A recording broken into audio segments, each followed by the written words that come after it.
PM Rahul Gandhi ಬೇಕಾ ಮೋದಿ ಆಗ್ಬೇಕಾ? ಮೋದಿ ಆದ್ರೆ ಒಳ್ಳೇದು ಮೇಡಮ್. ಯಾಕೆ ಸರ್? ಏನಕ್ಕೆ ಅಂದ್ರೆ ಅವ್ರು ಮಾಡಿರೋ ಅಭಿವೃದ್ಧಿ ಅಂದ್ರೆ ಯಾವ ರೀತಿ? ಸುಮಾರು ಮಾಡಿದ್ದಾರೆ. ಈಗ ಅವರು 60-40 ಕಮಿಷನ್ ಸರ್ಕಾರ ಅಂತ ಹೇಳ್ತಾರೆ, ನಿಮ್ ಪ್ರಕಾರ ಏನು? ಅದ್ರ ಬಗ್ಗೆ ನಮಗೆ ಗೊತ್ತಿಲ್ಲ, ತಪ್ಪಾಗಿ ಮಾತಾಡಬಾರ್ದು. ಅಭಿವೃದ್ಧಿ ಮಾಡಿದ್ದಾರೆ, ಮಾಡಿಲ್ಲ ಅಂತ ಹೇಳ್ತಿಲ್ಲ, ಅಭಿವೃದ್ಧಿ ಮಾಡಿದ್ದಾರೆ.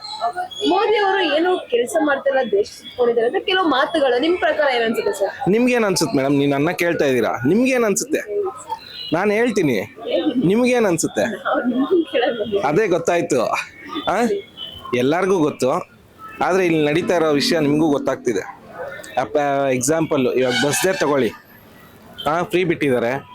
ಯಾವ ತರ ಇದೆ ನೋಡಿ, ಆ ಕಡೆ ಬಸ್ ಸ್ಟ್ಯಾಂಡ್ ತಿರುಗಿಸ್ತವ್ರು ನೋಡಿ, ಬರೀ ಲೇಡೀಸೇ ಇದ್ದಾರೆ. ಅದೆಲ್ಲ ಬೇಕಾಗಿರೋದ? ನಾನು ಆ ಸರ್ಕಾರ ಈ ಸರ್ಕಾರ ಅಂತ ಮಾತಾಡ್ತಿಲ್ಲ. ಫ್ರೀ ಯಾವುದು ಇರಬಾರ್ದು, ಲೇಡೀಸೇ ಹೇಳ್ತಾರೆ.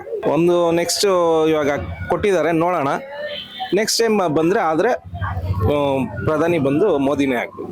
ಸರ್, ಈಗ ಮೋದಿ ಅವರ ಬಂದ ತಕ್ಷಣ ಇಂಥ ಕೆಲಸ ಮೊದಲು ಮಾಡ್ಬೇಕು ಅಂತ ಅನ್ಸೋದು ಯಾವ್ದು ನಿಮ್ ಪ್ರಕಾರ? ಯಾವ್ದು ಮೇಡಮ್? ನನಗೆ ಗೊತ್ತಿರೋಂಗೆ ಕೆಲಸ ಇಲ್ಲದೆ ಇರೋರಿಗೆ ಕೆಲಸ ಕೊಟ್ರೆ ಒಳ್ಳೇದು. ಸುಮಾರು ಜನ ಓದಿಲ್ದೇ ಇರೋರು ಸುಮಾರು ಜನ ಇದ್ದಾರೆ. ಯಾರು ಓದಿಲ್ದೇ ಇರೋರು, ಅವರಲ್ಲೇ ನಾಲೆಡ್ಜು ತುಂಬಾ ಇರೋರು ಇದ್ದಾರೆ, ಅಂಥವ್ರನ್ನ ಎತ್ತಿಡಿಬೇಕು.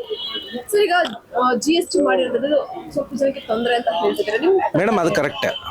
GST ಓಕೆ, GST ಮಾಡಿರೋದು ಎಲ್ಲರಿಗೂ ತೊಂದರೆನೇ ಸ್ವಲ್ಪ. ಸರ್, ಈಗ ಒಟ್ಟಾರೆಯಾಗಿ ಮತ್ತೆ ಮೋದಿ ಬರೋದ್ರಿಂದ ಯಾವ ರೀತಿ ಇರ್ಬೋದು ಸರ್? ನೆಕ್ಸ್ಟ್ ಅವ್ರು ತೋರಿಸ್ತಾರೆ ಏನು ಅಂತ. Okay sir, thank you so much sir. Welcome.